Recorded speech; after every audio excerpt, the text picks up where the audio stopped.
오늘 우리에게 주시는 하나님의 말씀은 구약성경 창세기 9장 20절에서 29절까지 말씀입니다.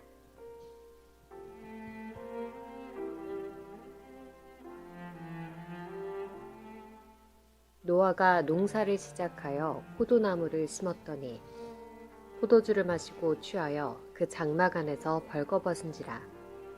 가나안의 아버지 함이 그의 아버지의 하체를 보고 밖으로 나가서 그의 두 형제에게 알림해 셈과 야벳이 옷을 가져다가 자기들의 어깨에 메고 뒷걸음쳐 들어가서 그들의 아버지 하체를 덮었으며 그들이 얼굴을 돌이키고 그들의 아버지 하체를 보지 아니하였더라. 노아가 술이 깨어 그의 작은 아들이 자기에게 행한 일을 알고 이에 이르되 가나안은 저주를 받아 그의 형제의 종들의 종이 되기를 원하노라 하고 또 이르되 셈의 하나님 여호와를 찬송하리로다. 가나안은 셈의 종이 되고 하나님이 야벳을 창대하게 하사 셈의 장막에 거하게 하시고 가나안은 그의 종이 되게 하시기를 원하노라 하였더라. 홍수 후에 노아가 350년을 살았고 그의 나이가 950세가 되어 죽었더라.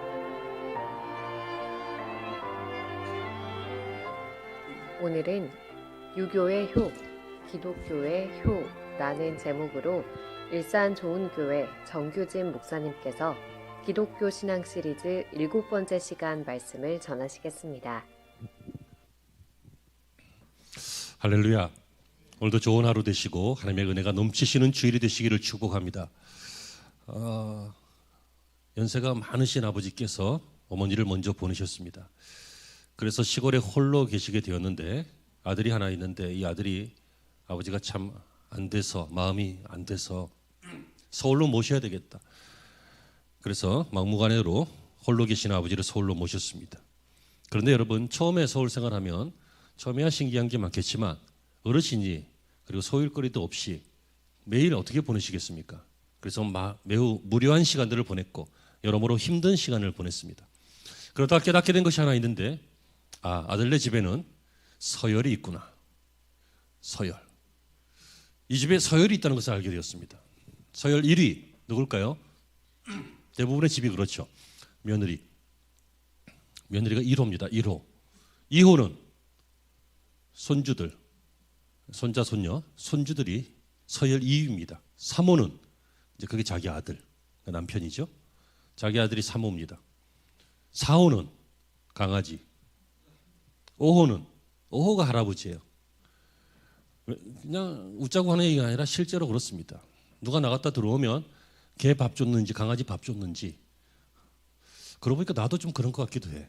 강아지 밥 줬냐고 물어보고 강아지 밥 줬냐고 물어보고 또 애들은 어떠냐고 물어보고 남편은 언제 오냐고 물어보고 아버님은 점심 드셨어요? 아무도 안 물어보고 나는 오후구나. 그래서 성질이 너무 나가지고 시골로 내려가야 되겠다. 그래서 냉장고에다가 아들한테 메모 하나 딱 써놓고 시골로 가버리셨습니다. 그 메모가 그 유명한 메모. 3호야 잘 있어라. 5호는 간다.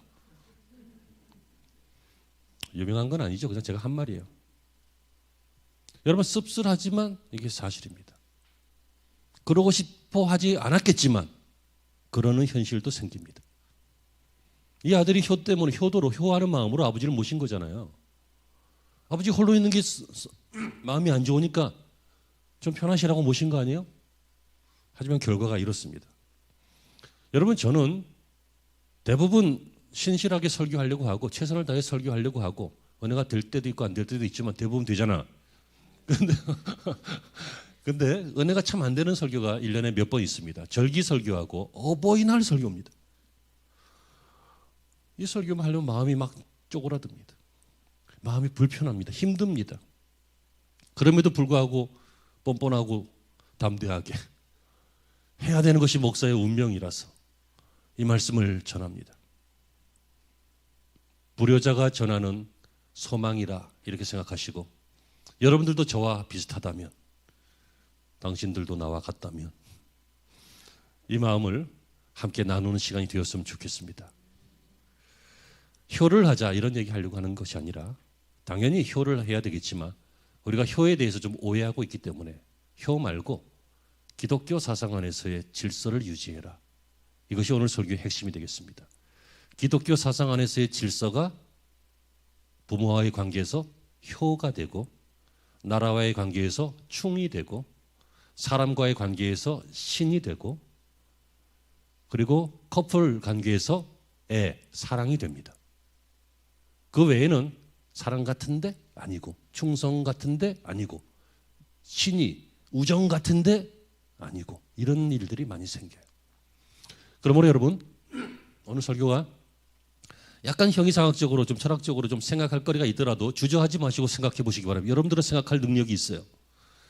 생각이라는 것이 무엇이라고 지난번에 말씀을 드렸죠? 생각이라는 생각하면 생각할수록 생각나는 게 생각이니까 자꾸 생각하면 생각이 커져요. 해봐요. 시작. 못하지. 생각할 수 있어요. 아무 생각, 힘들다, 귀찮다, 복잡하다. 아이들도 막 청년들도 인생이 뭔지 아냐, 종교가 뭔지 아냐, 너 나중에 어떻게 영혼이 어떻게 될 것 같냐 그러면 뭐 생각하기 싫다. 생각하기 싫은 사람들이 어디 있어요? 저 벽지에 가면 있어요. 벽지가 어딘지 모르시는 분들은 패스하겠습니다. 어쨌든 어버이 주일이고 저는 이 효를 다합시다라고 하는 내용들을 물론 말씀을 드리겠습니다만 그거보다는 신앙 안에서 기독교 질서 안에서 부모와의 관계를 이렇게 유지하십시오. 그게 효입니다. 그리고 그렇게 못하셨더라도 부모님이 먼저 가셨더라도 여러분들이 그런 부모님이 되십시오. 이런 의미로 이 말씀을 나눌 때에 이 말씀이 여러분과 여러분의 가정에 복의 씨앗이 되기를 바라고 마침내 큰 복을 체험하는 그런 가정들이 되시길 바랍니다. 신명기 5장 16절에 너는 내 하나님 여호와께서 명령하신 대로 내 부모를 공경하라. 그리하면 여호와께서 내게 준 땅에서 내 생명이 길고 복을 누리리라. 이것은 윤리가 아니라 하나님의 약속입니다. 그러니까 신앙생활을 저와 여러분들이 하고 있잖아요. 하나님을 믿고 있잖아요. 따르고 있잖아요. 그렇다면 여러분 이 하나님의 약속을 믿기를 바랍니다. 무슨 약속이요? 부모에게 효를 다하면 이 땅에서 복이 길다는 거예요. 영향력이 길다는 거예요. 여기서 장수하리라라고 하는 것은 오래만 사는 게 아니에요. 누워서 오래 살면 무슨 소용이 있어요? 장수는 영향력 있게 사는 인생이 필요한 인생이 길어진다는 거죠. 그러므로 여러분 이것은 효를 다해라. 그리하면 네가 이 땅에서 잘 될 것이다 라고 아주 간단하게 볼 수 있겠지만 아까 제가 효를 이야기할 때 기독교의 효는 하나님의 질서 안에 들어가는 거라고 했죠. 그러므로 여러분 신앙생활을 이 하나님의 질서 안에서 부모와의 관계를 잘 유지하면 이 땅에서 하나님이 좋은 인생이 되도록 축복하신다는 거예요. 축복을 받는 몇 가지 비결이 있는데 그중에 핵심적인 하나가 뭐예요? 부모와의 관계를 잘하라는 거예요. 부모와의 관계를 잘하는 것을 유교에서는 효라고 해요. 기독교에서도 물론 효라고 하죠. 하지만 이 효라고 하는 단어, 아들이 노인을 이렇게 등에 업고 있는 단어가 이 효자잖아요. 이 효라고 하는 단어는 중국이나 한자를 쓰는 한국이나 일본 정도에서만 이 효라고 하는 단어가 있지 서양권이나 영어 단어에서는 부모님께 행하는 어떤 처신에 대한 단어는 있지만 효라고 하는 자체의 단어는 없어요. 이 효는 유교적이에요. 나쁘다는 얘기는 아니에요. 하지만 우리나라가 얼마나 유교적인지 아주 그 뼛속까지 유교적이잖아요. 어르신들 만나면 악수할 때 누가 탁 이렇게 인사해요. 두 손을 탁 이렇게. 외국 사람들이 보면 이상하게 보인대요. 죄송한 얘기지만 원숭이 같아 보인대요. 아니 무슨 악수를 하는데 이러고 하느냐 이러고. 근데 그 이유는 어른 앞에서는 자기를 낮추는 그런 사상이 우리 안에 있기 때문에 그렇잖아요. 여러분들은 물론 술을 안 드시겠지만 술 먹을 때도 이렇게 탁 고개를 돌리잖아요. 왜 그래요? 안 그래요? 그냥 막 해요. 예, 우리나라 말은 또 독특하게 일반 언어 구사가 아니라 일반 언어 구사 말고 공경하는 언어 구사가 따로 있어요. 소위 존댓말이라고 하는 거. 그래서 외국 사람들은 한국말을 적당히 배워놓고도 존댓말을 할 줄 알면서도 못하는 척해요. 너 먹어. 그리고 사장님 오시면 사장님 드세요. 그러고. 이 아주 특이한 언어예요. 그 존댓말이 있는 언어. 우리나라는 예로부터 이 유교적인 개념의 뿌리가 깊어요. 그런데 이 효도 그렇다는 거예요. 유교에서 말하고 있는 효는 무엇입니까? 그것은 순종과 복량입니다. 순종하라는 거예요. 근데 여러분, 사람들이 옛날에는 순종을 잘했는데 요즘 점점 순종 안 하죠. 사람들이 제일 불쾌하게 여기는 게 뭡니까? 자기보다 못한 사람 앞에 지배받는 거예요.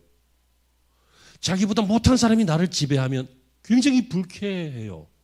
그래서 상사가 학벌도 별로고 실력도 별론데 상사라고 나를 하면 더 화나잖아. 여러분 말고 보통 정치인이 정말 부패하거나 실력도 없거나 막 그런데 정치인이 돼가지고 행세를 하면 불쾌하는 이유가 뭐예요? 사람들 안에는 그런 마음들이 있어요. 이게 더 커지면 안 돼요. 심지어 부모한테도 그래요. 그래서 부모가 좀 부족하거나 못나거나 그러면 반발하거나 대들거나 나중에는 격돌하거나 싸우거나 이런 일들도 생겨요.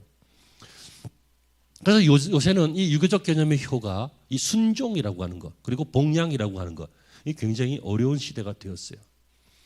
그러나 여러분, 이 순종과 복량이 나쁜 것 아닙니다. 옳은 것입니다. 이런 질서가 있어야 나라도 가정도 인간 사회 이 사회 관계도 잘 유지될 것입니다.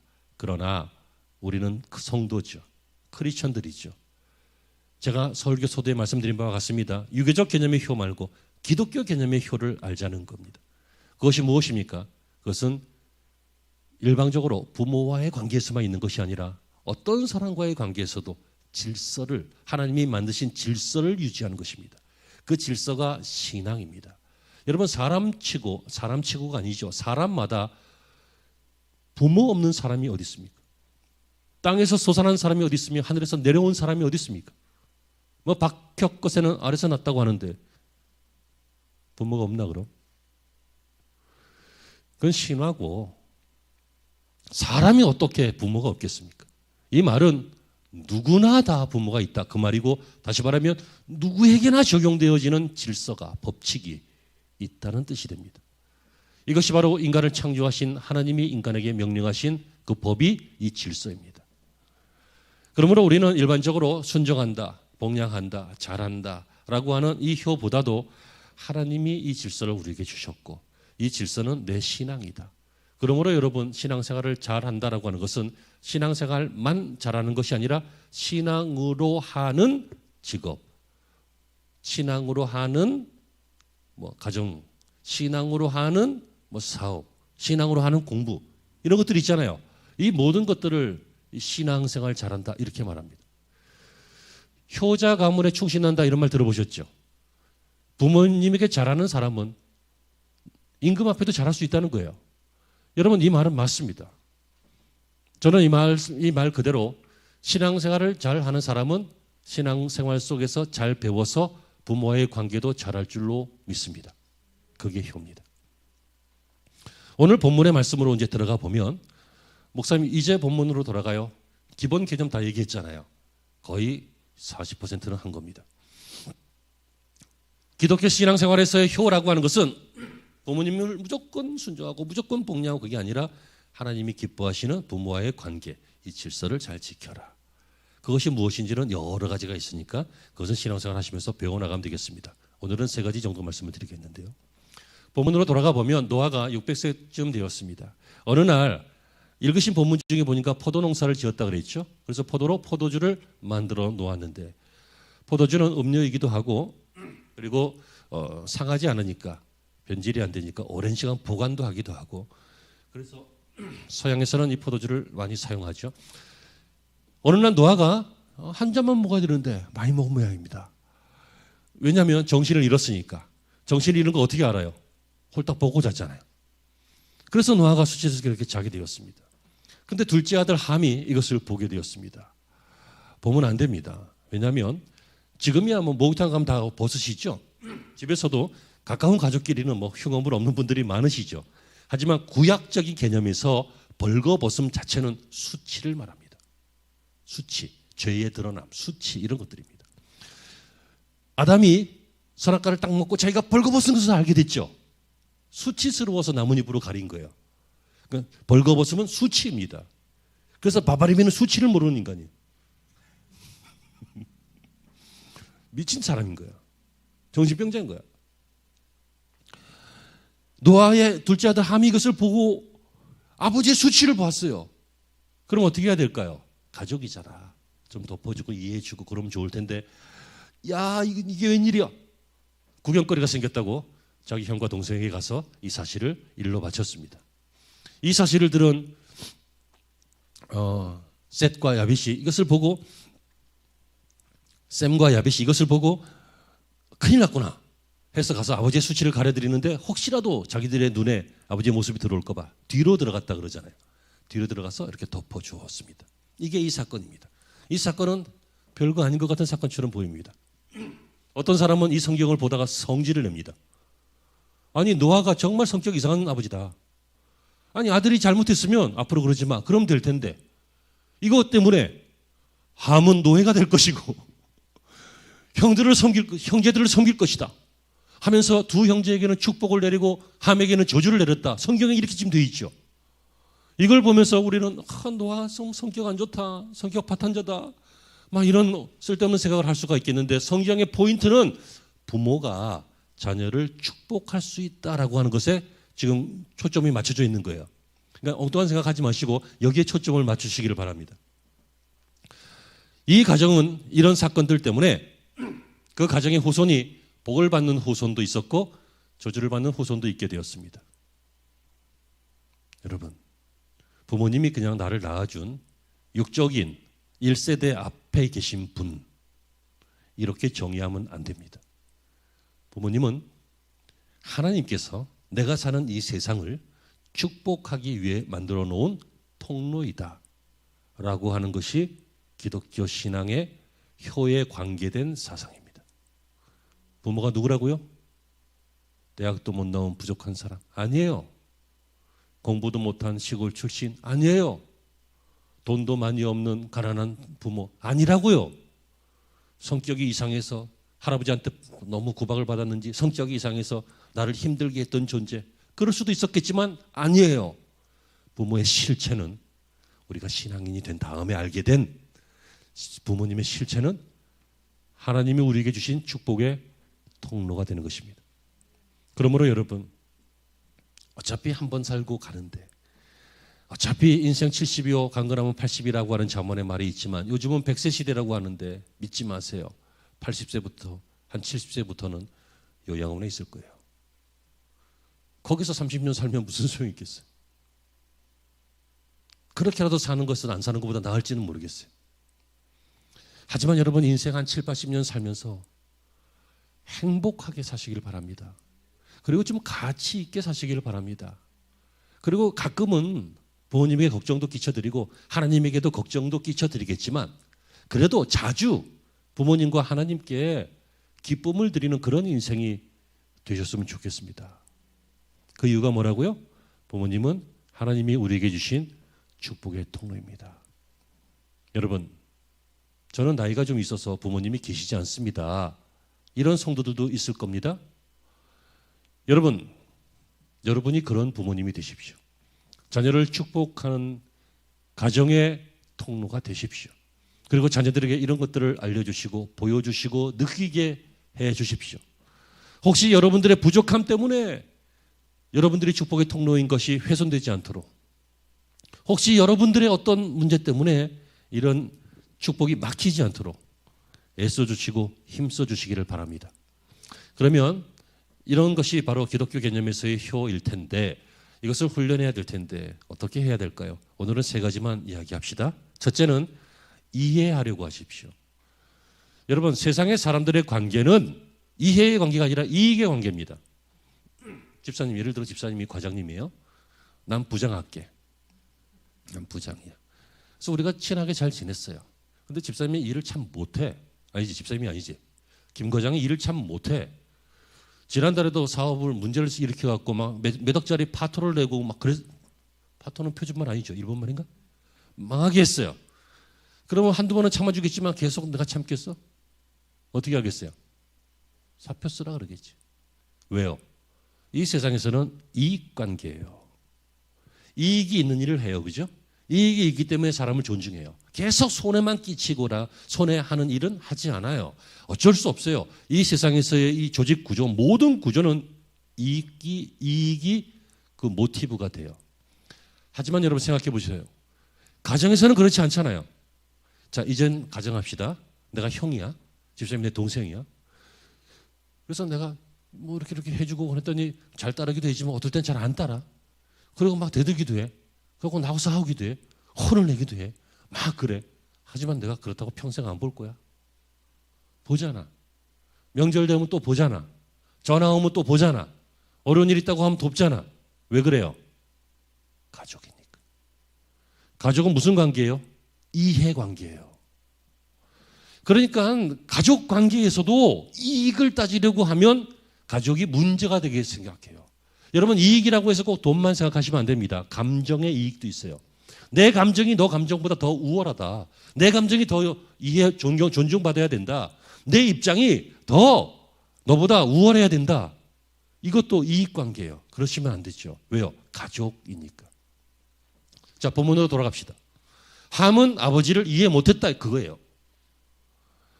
아니, 어떻게 아버지가 그럴 수가 있느냐? 21절에 포도주를 마시고 취하여 그 장막 안에서 벌거벗은지라. 얼마큼 먹으면 벌거벗을 수 있어요? 만취한 거지. 정신을 잃은 거죠. 요즘 젊은이들의 전문 용어로 필름이 끊긴 겁니다. 블랙아웃입니다. 노아는 하나님의 사람 아니에요. 하나님께서 노아를 선택하실 때 왜 선택하셨어요? 당대의 의로운 자라. 의로운 사람이에요. 신앙인이에요. 그런데 함은, 아니, 그 신앙 좋은 아버지가, 방주로 세상을 구원한 그 아버지가, 우리를 구원하고 동물들을 구원하고 새로운 세상을 만든 그 아버지가 보니까 망나니처럼 술에 취해가지고 수치스러운 모습으로 있는 거예요. 이걸 보았을 때 어때요? 자녀된 여러분들 어때요? 여러분들의 부모가 실망스러우면 어때요? 상처받죠? 속상하죠? 여러분, 그래서는 안 된다는 거예요. 이해하라는 거예요. 왜요? 그도 의인이지만, 신앙의 사람이지만 사람이기 때문에 그래요. 여러분의 아버지가, 여러분의 어머니가 사람으로 느껴보신 적 있으십니까? 아버지를 슈퍼맨처럼만 여기다가 어느 날 문득 보니까 어깨가 구부러진 그 등이 애처로워 보이신 적이 있으십니까? 삶이 고단해서 혼자 훌쩍거리던 어머님을 보신 적이 있으십니까? 본 적 없어도 그분들은 그렇게 살아오셨다는 거예요. 기독교 신앙의 효의 출발은 바로 부장님은 이해 못해도 괜찮아요. 나와 거래하는 저 김 사장님 이해 못해도 괜찮아요. 왜요? 세상 사람들은 이익관계니까. 하지만 가족은 이해하고 사는 것이 관계가 정상이고, 형제 간에 이해하면 형제 우애가 좋은 거고, 부모 자식 간에 이해하면 효가 제대로 되는 거고, 그러므로 이 가정 안에 제일 추구해야 될 것 중에 하나는 이해입니다. 노아를 보세요. 얼마나 외롭겠어요. 친구 아무도 없죠. 다 죽었어요. 수십 년 동안 배만 만드느냐고 인생을 다 버렸어요. 그리고 지금, 그래서는 물론 노아가 잘한 것은 아니에요. 이런 모습을 보여주는 것은 좋지 않은 모습일 수도 있어요. 하지만 그럴 수도 있지. 사람이 살면서 그럴 수도 있지. 얼마나 외롭겠습니까? 어르신들 보면 가끔씩 TV를 켜놓고 주무십니다. 자식들이 가서 끌라 그러면 끄지 마, 보고 있어, 그럽니다. 비몽사몽간에 귀로 듣습니다. 왜 귀로 계속 들으려고 그러세요? 귀에서 뭐가 계속 들려야 살아있는 것 같고, 뭐가 계속 들려야 그래도 내가 존재하는 것 같은 그 뭔가 헛헛한 마음, 외로운 마음, 그것 때문에 그렇다는 분석도 있어요. 노인이 되면 또 잔소리도 많아져요. 잔소리가 많아지는 것은 성격이 안 좋아지기 때문이 아니라 기억력이 감소하기 때문이라고 그래요. 자기가 한 말을 다 잊어먹은 건 아니지만 상당 부분 잊어먹는데, 그래서 또 얘기하고 또 얘기하는 습관이 생길 수도 있다는 거예요. 그런데 우리는 부모가 잔소리하면은 이제 지가 부모가 됐지, 엄마 아빠가 아들이 돼요. 거꾸로 돼갖고 잔소리를 부모가 들어야 돼. 웃기지도 않아. 이 모든 것들을 논리로 하지 말고, 이성으로 하지 말고 무엇으로 하자고요? 이해로 하자고요. 이해하려고 하면 이해가 돼요. 정말이에요. 여러분 생각해 보세요. 아무리 이해가 안 되는 것도 내가 저 사람을 사랑하고자 마음 먹고 이해하고자 마음 먹으면 그 그 다음부터는 이해가 되려고 그래요. 잘한 거 아니더라도 이해가 되려고 그래요. 그래서 세상 사람들은 살인자한테 손가락하지만 살인자의 부모는 오죽했으면 그랬겠냐 하고 네가 어쩌다 그런 일에 빠졌냐 하고 불쌍히 여기잖아요. 이해하려고 하는 거예요. 여러분, 여러분들의 관계 속에서 부부간에도 이해하십시오.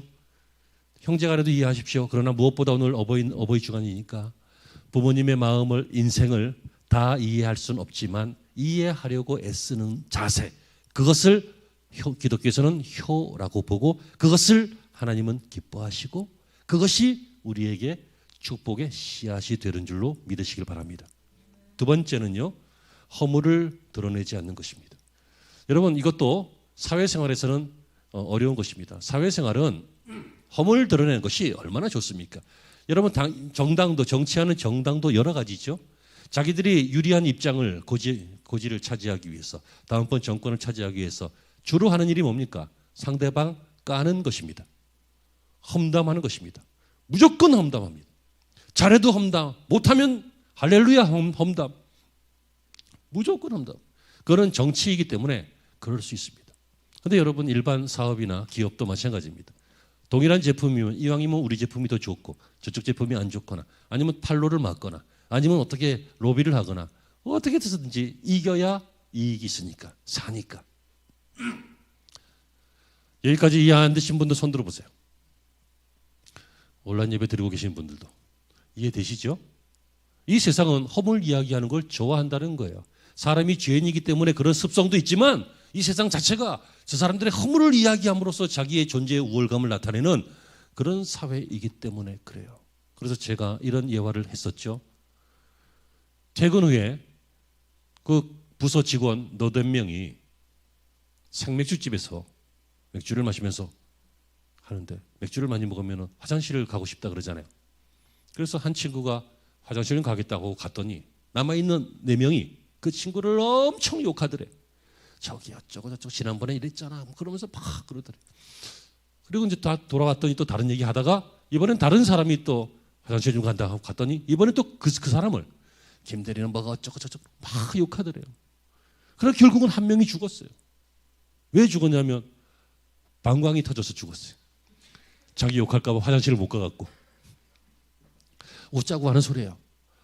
허물을 이야기하는 걸 좋아해요. 얼마나 좋아요. 어머 그랬대. 어머 김 목사가 그랬대. 박 권사가 그랬대. 정 장로가 그랬대. 막 그러면서 얼마나 좋아요. 재밌잖아요. 안주 없어도 돼요. 그것도 잘하는 것은 아니지만 사회에서 그런 분위기를 교회로 가정으로 가지고 오면 안 된다는 거예요. 가정은 사실관계를 드러내는 법정이 아니에요. 사실관계에서 문제가 있더라도 덮어주는 따뜻한 곳이 가정이에요. 가정이 어떤 곳이라고요? 덮어주는 곳이에요. 허물 있는 거 얘기해야만 하나? 알아요. 이 사람이 이렇다는 것을 꼭 짚어야 알아요? 아니에요. 알아요. 왜 꼭 드러내요? 안 드러내도 돼요. 때 되면 고쳐지겠지. 안 고쳐지면 그 사람의 인생이지. 그 사람 부모도 그걸 못 고쳐갖고 그대로 온 거 아니야. 남편을 바꾸려고 하지 마요. 아내를 바꾸려고 하지 마요. 그냥 그 자체를 인정하고 그냥 허물을 덮어요. 뭐 가끔은 실수해서 허물을 얘기할 수도 있겠지. 하지만 반성해요. 더 나아가서 더 심하신 분들은 회개해요. 부모님이 허물이 있을 수 있어요. 구약 개념에서의 이 벌거벗음은 뭐라고 했어요? 수치라 그랬어요. 그럼 우리는 다른 사람의 수치를 드러냄으로써 저 사람을 지탄하고 그리고 나는 그렇지 않다는 것을 은연중에 말함으로써 나의 어떤 좋은 면들을 부각하려고 하는 마음이 있지만 식구한테 그래서 뭐 할 건데? 가족한테 그래서 뭐 할 건데요? 제가 요새는 뭐 부부싸움을 하거나 부부싸움은 안 하지. 말다툼은 가끔 해도. 말다툼은 좀 해도 거의 져요. 근데 여러분, 저는 초반에 절대로 지는 사람이 아니었어요. 저는 고등학교 때와 대학교 때까지 공포의 주둥아리라고 죄송합니다. 얼마나 말빨이 세고 잘 우기고 끝까지 승리하는지 그렇게 불렸고요. 전도사 때 목사 초반에도 설교를 얼마나 그냥 과격하게 하는지 거침없이 하는지 과격하게가 아니라 제가 입이 얼마나 발달된 사람인지 절대로 안 졌어요. 어떨 때는 내가 좀 잘못한 것 같은데 싶어도 막 우겨 그냥. 그리고 신혼 초에는 완전히 퍼펙트 승이었어요. 근데 그리고 교회에서 기도하면 하나님께서 늘 하시는 말씀이 있어요. 착하고 충성된 인종아, 잘했다. 네가 네 아내를 묵사발을 냈구나. 훌륭하다. 우리 하나님께서 그러신 적이 한 번도 없어요. 아이고 야 목사야, 아유 이 불쌍한 거사, 아유 이 모자란 거사, 이런 마음들을 계속 주셔요. 물론 세상에서는 바보짓 하거나 맨날 지면 손해보고 바보 취급당하고 회사도 잘리고 장사도 못하고 그럴 수 있겠지만, 여러분 가정에서는 꼭 이게 꼭 배우세요. 그리고 이미 알지만 믿으세요. 가정에서는 지는 것처럼 보이지만 지는 게 아니에요. 덮어주는 거지. 지는 게 이기는 거다 이런 말 있잖아요. 거짓말이에요. 지면 지는 거지 왜 지는 게 이기는 거예요. 지는 것처럼 보이지만 덮어준 거예요. 제가 신혼 초에 우리 집사람한테 그런 얘기를 했어요. 내가 만약에 길거리에서 칼을 딱 들고 어떤 사람이 칼에 찔려 죽고 있어요. 내가 칼을 딱 들고 이런 모습을 갑자기 딱 본 거야. 그러면 저 사람이 사고를 쳤나 이렇게 생각하지 말고 저 사람이 칼에 찔려 죽어가는 것을 도와주려고 그러나 이렇게 생각하라고. 아직 상황 모르잖아. 근데 우리는 다 부정적으로 먼저 생각하죠. 김 집사가 우연히 커피숍을 갔는데 자기 교회 담임 목사님이 아주 예쁜 모델 같은 아가씨하고 머리가 가까이 갖도록 이렇게 해가지고 저 구석에서 속닥속닥 얘기하고 있어. 그러니까 우리 목사님이 하고 놀라지 말고 상담하시는구나. 그래야 된다는 거죠. 아직 사실을 모르잖아. 어쩌면 그렇게 흉보는 데는 민첩하고 덮어주는 데는 둔하고, 흉보는 거는 하루에 한 번씩 일일 일흉 반드시 하고 덮어주는 거는 1년에 한 번도 하기 어렵고, 그러니까 행복하지 않은 거지. 행복한 인생이 되시길 바랍니다. 어떻게 하라고요? 부모가 벌거벗고 누워 있을 수도 있어요.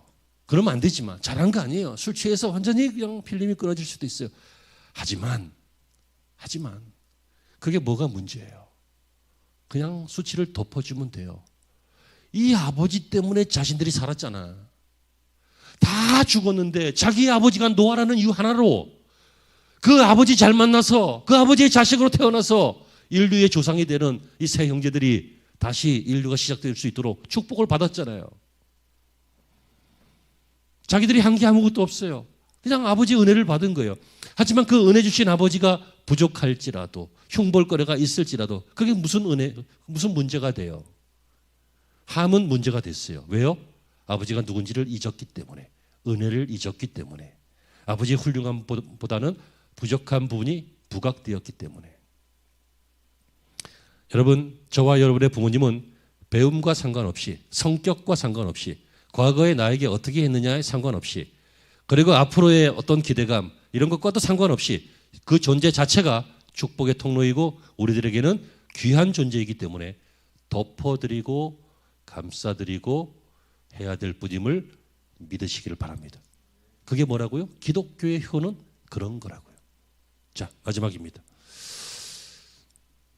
오늘 우리는 어버이 주일에서 제가 설교를 시작하면서 말씀드린 바와 같이 가장 힘든 설교, 가장 부담스럽고 하다가 보면 마음이 막 찔리는 이러한 설교를 하고 있다고 말씀을 드렸습니다. 여러분, 한 번만 이 설교를 하는 것 같지만 한 번만 하는 설교가 아니라 영원히 기억되기를 바랍니다. 그러기 위해서 우리가 꼭 깨달아야 할 것은 부모님이 우리를 축복하는 통로다라고 설교 서두에 말씀드렸던 이 사실을 경험하십시오. 뭐 하라고요? 경험하라고요. 여러분, 어머니 이건 이렇잖아요. 생각해 보세요. 논리를 따지고 이치를 따져갖고 결국 이기면 똑똑한 며느리라는 소리는 들어도 복은 받기 어려워요. 자식이 부모를 꼭 이겨야 할 필요 없어요. 세상에 자식이 이기는 부모 있냐? 이거는 싸움을 이야기하는 게 아니에요. 부모의 사랑을 얘기하는 거지. 자식이 꼭 부모 이겨야 돼요? 아니에요. 부모도 마찬가지고. 이 관계가 이해하는 관계, 그리고 덮어주는 관계, 이게 기독교의 효라 그랬잖아요. 그렇다면 이것이 이 효가 하나님이 우리에게 주시는 축복의 통로가 된다. 이것을 믿는다면 이것을 경험해야 합니다. 오늘 이후로 여러분의 삶 속에서, 여러분의 가정 속에서 이것이 경험되어지기 바랍니다. 잠에서 깬 노아가 후에 아들들의 행동을 보고 한 부류는 축복하고 한 부류는 너는 형제들의 노예가 종이 될 것이라고 저주 같은 것을 하지요. 여러분, 이것은 제가 아까도 잠깐 언급했듯이 무슨 아버지가 이 정도 가지고 자식들의 운명을 판가름지느냐라고 오해하지 마시라고 했어요. 노아가 그렇게 저주했기 때문에 그렇게 되는 것들도 있겠지만 그렇게 될 만한 사람이기 때문에 그렇게 언급하는 것도 있어요. 그렇잖아요. 망할 사람은 망하잖아요. 여기서 중요한 것은 노아가 자식들을 축복할 수 있다는 것입니다. 축복권을 부모에게 주셨다는 것입니다. 에베소서 6장 1절에 자녀들아 주 안에서 너희 부모에게 순종하라 이것이 옳으니라 라고 하는 것은 주 안에서 신앙은 그게 맞다는 거죠. 저와 여러분들은 신앙생활을 하고 있는 주님의 백성이고 성도인 줄로 믿습니다. 그렇다면 주님의 이 축복을 받는 여러 가지 방법, 성실, 기도, 헌신, 여러 가지 주님의 축복을 받는 방법이 있긴 하지만 그중에 대표적인 방법, 부모와의 관계를 신앙으로 잘 형성하고 유지하는 우리들 모두가 되시길 바랍니다. 그러면 축복의 가정을 하나님이 만드시겠다고 약속하셨습니다. 경험하십시오. 한두 가지 시도하십시오. 참기 어려울 것입니다. 때로는 이해도 안 될 것입니다. 때로는 억울할 수도 있습니다. 하지만 억울함은 세상 나가서 푸는 겁니다. 싸우는 것은, 파이트하는 그 싸우는 것은 나의 경쟁자하고 하는 것이지 가족하고 하는 것이 아닙니다.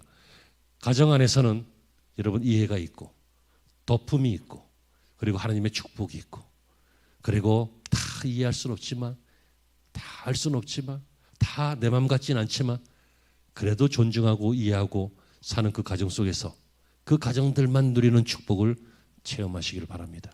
오늘 이후로 여러분들의 이런 가정이 되기를 간절히 소망합니다. 기도하시죠.